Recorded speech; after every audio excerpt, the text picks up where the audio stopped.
ময়লার স্তূপ থেকে উঠে এসেছে। ওর পোশাকের চেয়ে আমার বাসার চাকরের পোশাক অনেক ভালো। পল্লবীর সম্পত্তি থেকে লোভ সামলাতে পারিসনি, এর জন্যই তো পল্লবী তোর সাথে থাকতে চায় না।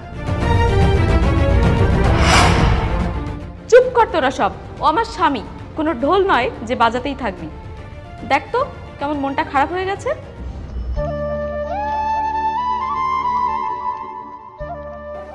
কি খারাপ লাগছে খুব? শোন, তুই যদি আমার স্বামী হয়ে থাকতে চাস তাহলে সব খারাপ লাগাকে মেনে নিয়ে থাকতে হবে। আর তুই যদি জানতে পারিস মাসুদ আমার বয়ফ্রেন্ড, তাহলে কি করবি?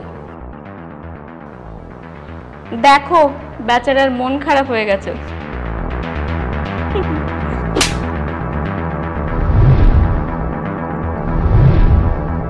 তুমি তোমার বন্ধুদের সামনে আমাকে বেইজ্জতি করলে। ঠিক আছে, আমি তোমাকে ছেড়ে চলে যাব। বিয়ে তোমাদের মতো মানুষের কাছে মজা হতে পারে, কিন্তু আমাদের মতো মানুষের কাছে জীবন। ওই নিজের এই চুপ, একদম চুপ। তোমাদের কি মনে হয় আমি টাকার জন্য ওকে বিয়ে করেছি? ওর টাকায় আমি থুতু মারি। ও যদি মন থেকে আমাকে স্বামী মনে না করে তাহলে এটাকে আমি শ্বশুর বাড়ি মনে করি না। এটা একটা হোটেল যেখানে আমি থাকি, খাই আর ঘুমাই। বুঝতে পেরেছো? বোন, তুই কিন্তু ভুল করছিস। দীপ্তর মতো ছেলে সারা পৃথিবী খুঁজলেও পাবি না। আমার ব্যাপারে নাক গলাতে এসো না। তুমি ভুলে যাও না তুমি আমার আপন ভাই নও।